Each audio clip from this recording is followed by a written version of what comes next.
Glória a Deus. Glória. Salve a igreja com o Senhor Jesus. Amém. Está feliz com Jesus nessa noite. Glória a Deus. Glória a Deus. É uma noite de muita alegria estar aqui nesta noite. Desde já agradeço aos pastores pela confiança. Agradeço a sua vida que veio adorar e glorificar o nome santo do Senhor. Amém? O Senhor colocou uma palavra no meu coração que se encontra aqui no Evangelho de Jesus, escrito por Lucas, capítulo de número 1, a partir do verso de número 5. Glória a Deus. Eu vou ler até o versículo de número 25. Amém? Quem trouxe Bíblia, quem achou, diga amém. Quem não trouxe, olha ali no telão. Amém? A tradução é a mesma. Versículo 5. O anúncio do nascimento de João. Existiu no tempo de Herodes, rei da Judeia, um sacerdote chamado Zacarias, da ordem de Abias, cuja mulher era das filhas de Arão. O nome dela era Isabel, e eram ambos justos perante Deus, vivendo irrepreensivelmente em todos os mandamentos e preceitos do Senhor. E não tinham filhos, porque Isabel era estéril, e ambos eram avançados em idade. E aconteceu que, exercendo ele o sacerdócio diante de Deus, na ordem da sua turma, segundo o costume sacerdotal, coube-lhe em sorte entrar no templo do Senhor, para oferecer o incenso. E toda a multidão do povo estava fora, orando a hora do incenso. Então o anjo do Senhor lhe apareceu, posto em pé, à direita do altar do incenso, e Zacarias, vendo, turbou-se e caiu o temor sobre ele. Mas o anjo lhe disse: Zacarias, não temas, porque a tua oração foi ouvida, e Isabel, tua mulher, dará luz a um filho, e lhe porás o nome de João.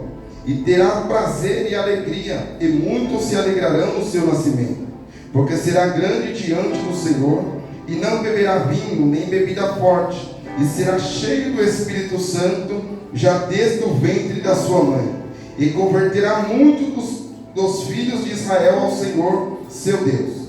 E irá diante dele no espírito e virtude de Elias, para converter o coração dos pais aos filhos, e os rebeldes à prudência dos justos, como fim de preparar ao Senhor um povo bem disposto. Disse então Zacarias ao anjo: Como saberei isso? Pois eu já sou velho, e minha mulher é avançada em idade.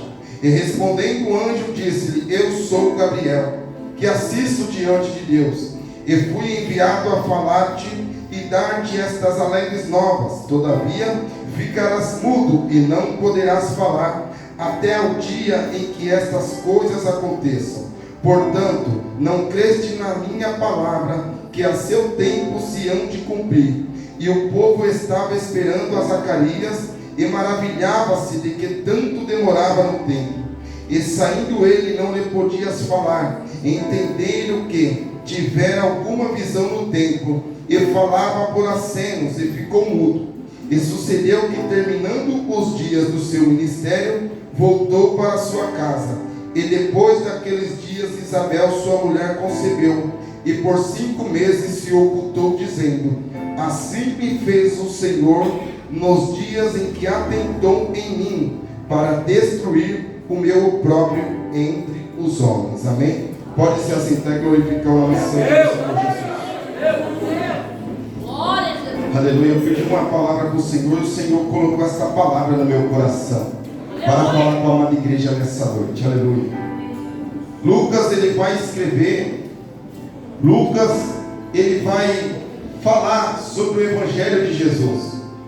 E na narração bíblica, ele vai contar sobre a vida de João Batista, sobre a vida de Zacarias, sobre a vida de Isabel. Essa história que antecede o nascimento de Jesus. A Bíblia nos diz que por um período de 400 anos, desde Malaquias até Jesus, não havia profeta, não havia voz profética na terra. Não havia sequer levantado um profeta para dizer: assim diz o Senhor. Não havia, Deus havia se calado. Deus estava presente, porém Deus estava em silêncio. Deus não se manifestava profeticamente. Por mais que havia o templo, por mais que havia o sacerdote, Por mais que havia os servos do Senhor, Deus não havia manifestado uma palavra por meio de um profeta como ele fazia antigamente. E a Bíblia nos diz que esse período, chamado período interbíblico, ele dura durante 400 anos. Você já imaginou? 400 anos não havia uma palavra de Deus, um profeta se levantando na nação. Quando eles olhavam para o templo estava perfeito esteticamente. Ele estava ampliado, porque Herodes ele amplia o templo, ele constrói coisas no templo para ganhar o povo israelita para ele. O povo está sob o domínio de Roma, e a Bíblia nos diz que o sacerdócio está corrompido. Por que está corrompido? Porque agora não é Deus mais que fala e levanta o sacerdote. Não é Deus que levanta o sumo sacerdote. O cargo de sumo sacerdote agora, ele se torna um cargo político. O historiador vai dizer que Roma, eles confisca, aleluia, as vestes sacerdotais, e ele coloca ali para gerar o povo, para manter o povo sob seu domínio. Então, tanto o sacerdócio, ele não era mais vitalício, agora ele era retirável, ele era por um período de tempo. Então quem agradava Roma permanecia no sacerdócio. Se eles vissem que o povo não estava gostando do sumo sacerdote, se eles vissem que o povo não estava gostando da liderança, eles removiam aquele homem e colocavam outro homem. Ou se alguém era mais influente diante do povo, ou se alguém era mais afortunado, tinha mais dinheiro, uma família rica e influente, eles colocavam aquele homem e manipulavam o povo daquela forma. Meu Deus. Já não havia mais o temor de Deus. Quando se olhava para a elite, estava corrompida, a politicagem entrou. Por mais que haviam pessoas ali embaixo, na sociedade, buscava a Deus com sinceridade, fazia o seu sacrifício, levava as suas ofertas, fazia o querer de Deus. Dentro do templo havia a corrupção. Você parou para pensar que mesmo com toda a liturgia, com todo o templo bonito, com toda a história de Israel, a corrupção ela entra. Eles deixaram de ouvir a voz de Deus e começaram a ouvir a voz dos homens. Deus já não se manifestava mais. O culto era algo casual. As festas aconteciam, mas não tinha a glória de Deus. Era um lugar confortável, era um lugar bonito de se estar, era um lugar bonito de dizer: ei, eu sou israelita, eu vou para uma festa agora na Páscoa, vou vestir a minha vestimenta, e ela participava, mas Deus não manifestava o teu poder sobre aquele lugar.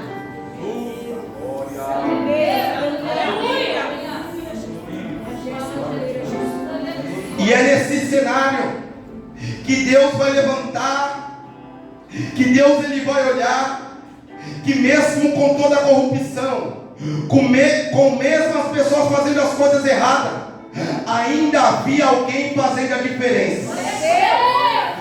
Mesmo no cenário corrupto, mesmo se alguém está dizendo: ei meu filho, vai entrar nesse negócio errado ou não vai? Você prefere fazer o certo, você prefere viver, muitas das vezes excluído, mas está fazendo o certo. Mas olha aqui para mim, que Deus quer liberar uma palavra para você. Deus ele não está se manifestando, mas ele está vendo tudo que está acontecendo. Glória a Deus. E a Bíblia vai nos dizer que nesse cenário tem um casal, Zacarias e Isabel, já avançados em idades. A Bíblia nos diz que eles não tinham filho, porque Isabel era estéril, e eles eram avançados em idade. Quando eu falo avançado em idade, ele está dizendo de 50 a 60 anos.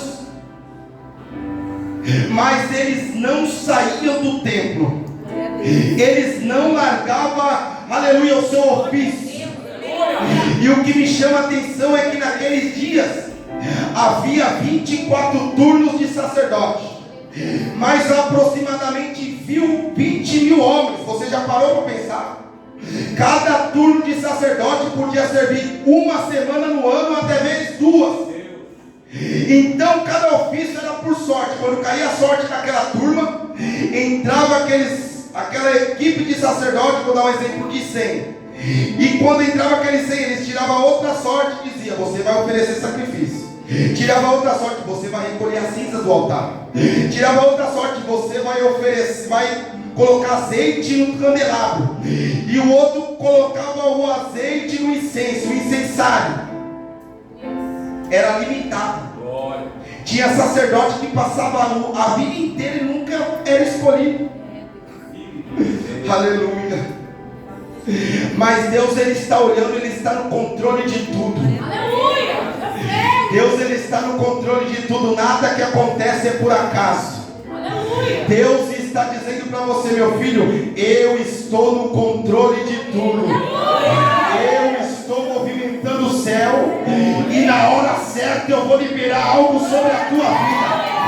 Na hora certa a minha palavra, ela cumpre o propósito na qual ela foi enviada para fazer sobre a tua vida.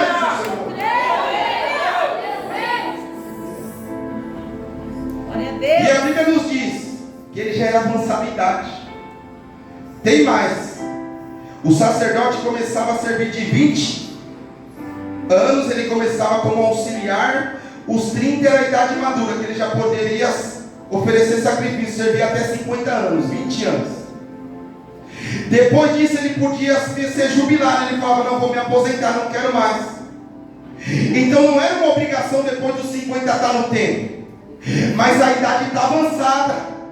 O tempo já passou, mas Zacarias não sai do templo. Eu vou liberar uma palavra para você aqui nessa noite, diz o Senhor. Ei, meu filho, a idade já passou. Alguém vai dizer para você: tu está até agora na igreja, tu viveu a tua mocidade, tu viveu o melhor período da tua vida.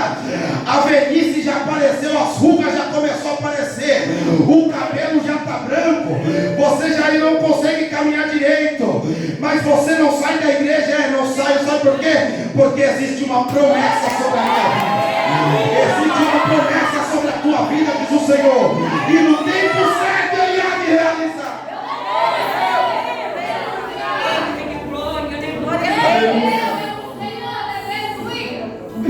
Oh, glórias!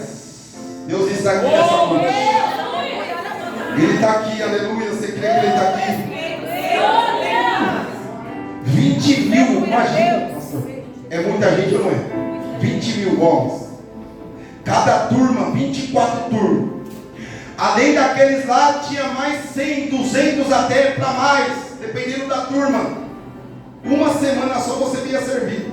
Se passou-se aquela semana da sua turma e você não for sorteado, só o ano que vem. Já pensou? E a Bíblia nos diz que coube a sorte cair sobre Zacarias.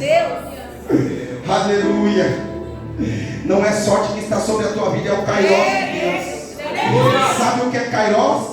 É o tempo propício para a realização da promessa. É quando Deus já arquitetou tudo e o diabo pode se levantar do lado, pode se levantar do outro, não tem o que fazer. Deus, Ele vai cumprir a promessa sobre a tua vida. E a Bíblia nos diz que Ele vai.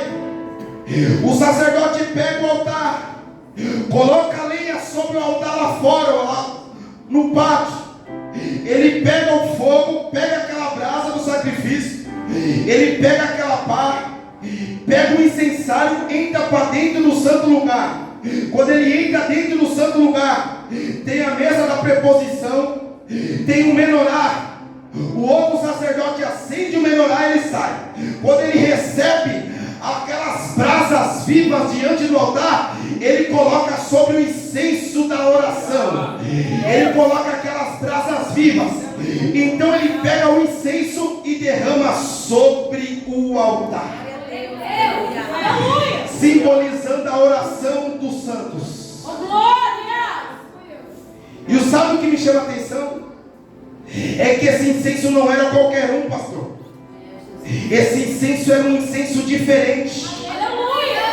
ele tinha 3 ingredientes, além do azeite puro: Astoraque, Gálbano e Onísio.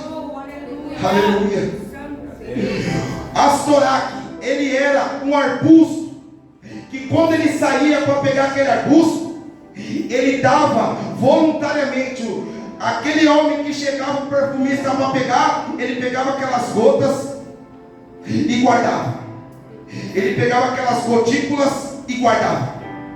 Quando ia baixar o Astoraque, ele ia até o fundo do mar, pegava aqueles molúsculos, queimava aquele molúsculo, rapava, aleluia, simbolizando a fornalha de fogo ardente. Você não entendeu? A primeira opção, ela é voluntária. A segunda é quando passa na fornalha ardente. E a terceira, o onísio, ela é um arbusto que você tinha que ferir ele. Você pegava aquela folha, moía, e quando ela era moído, ela soltava um cheiro agradável. Aleluia! Existem 3 tipos de adoração na minha e na tua vida. Aleluia! Tem dia que nós chegamos, parece que nós estamos voando. Pode o chefe pegar no teu pé, pode aqueles cara chato do serviço pegar no teu pé, o vizinho encher o teu saco, todo mundo você fala: eu só vim adorar. Eu só vim adorar. Agora tem dia, meu irmão, que o negócio está estreito. Você fala: eu não vou para a igreja de jeito nenhum. E Deus estreita a nossa vida, parece que nós passamos na fornalha. Aí você fala: eu tenho que voltar de Deus. Aleluia. Você passou na fornalha. E tem dia que Deus te espreme. Você fala: Senhor, o que está acontecendo? Eu estou fazendo tudo certo, e Deus está tratando comigo e com você. É Ele dizendo: ei, meu filho, eu vim coletar a sua melhor adoração. Eu não sei qual o processo que você está passando na tua vida nessa noite, mas o Senhor está dizendo: eu estou recebendo a tua adoração no meu altar, diz o Senhor. Eu estou recebendo a tua adoração no meu altar, diz o Senhor.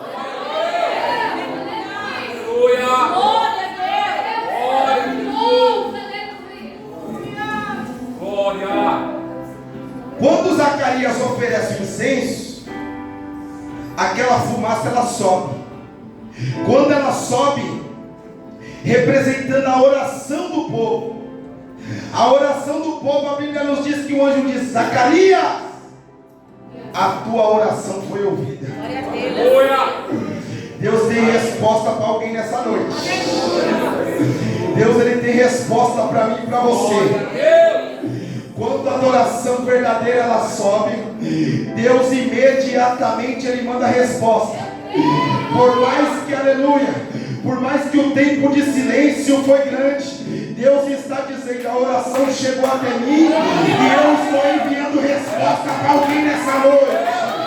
Você crê que tem resposta de Deus? E o teu tempo na presença de Deus não é em vão.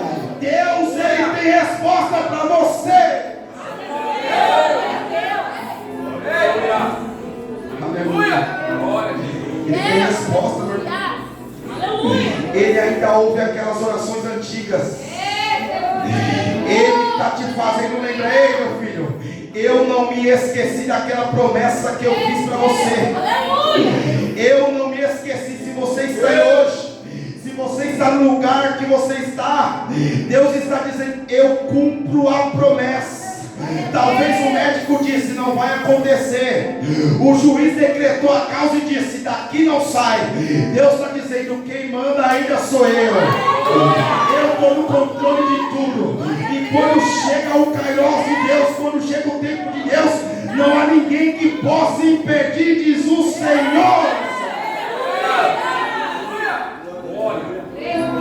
Aleluia. Oh, glória a Deus. Ele é fiel.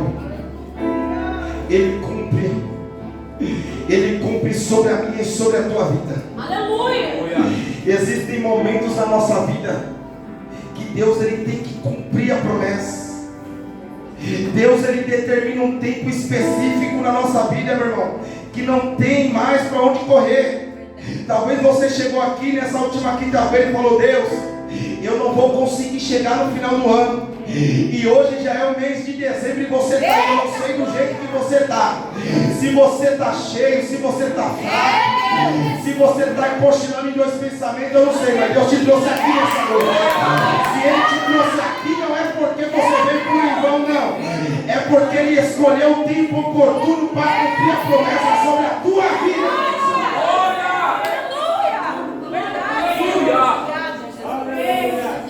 Zacarias permaneceu fiel. Quem permanece fiel naquilo que foi chamado recebe resposta de Deus. Zacarias significa Deus se lembra, Isabel, aliança. Agora você parou para pensar que tem coisa que parece que quando Deus olha para o casal, Isabel está servindo no templo, Zacarias está no seu ofício sacerdotal. Deus está olhando os dois que estão andando em unidade. Toda vez que Deus olhava para a terra, estava lá. Deus se lembra da aliança. Deus se lembra da aliança. Quando Deus olhava para a terra e via Isabel e Zacarias, Deus se lembrava da aliança. Deus está dizendo: ei meu filho, o tempo é de silêncio, mas eu estou lembrando da aliança que eu fiz contigo. Eu estou lembrando da promessa que eu fiz contigo. Aleluia, por mais que pareça que não vai acontecer, Deus está dizendo: eu vou fazer, porque eu sou Deus, foi eu que falei. Aleluia, você crê que Deus ele cumpre promessa na minha e na tua vida? João significa graça.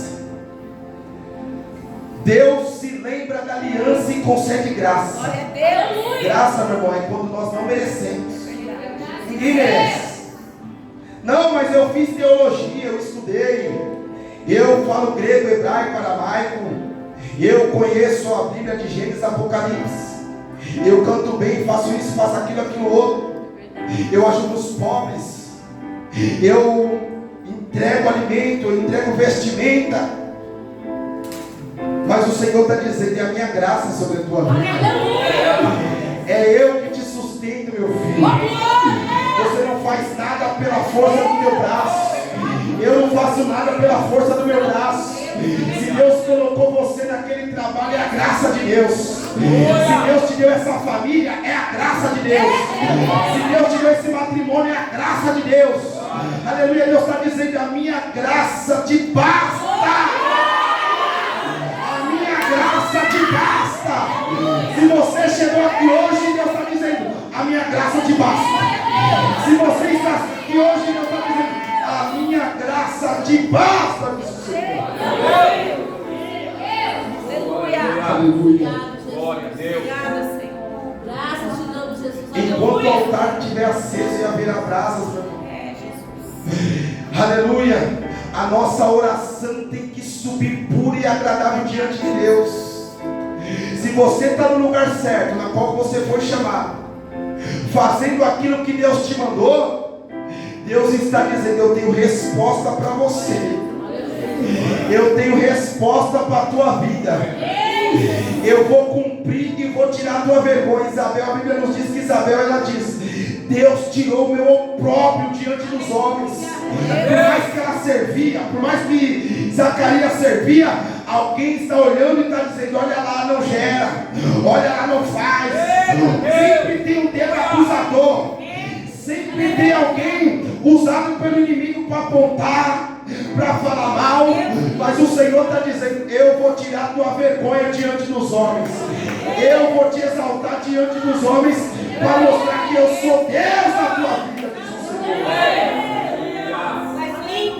Você crê? Você crê que Deus ainda faz milagre? Você crê que o céu está alinhado no propósito de Deus?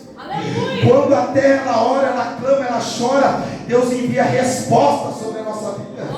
E hoje é noite de respostas, aleluia. Deus está dizendo: eu vim trazer resposta para você.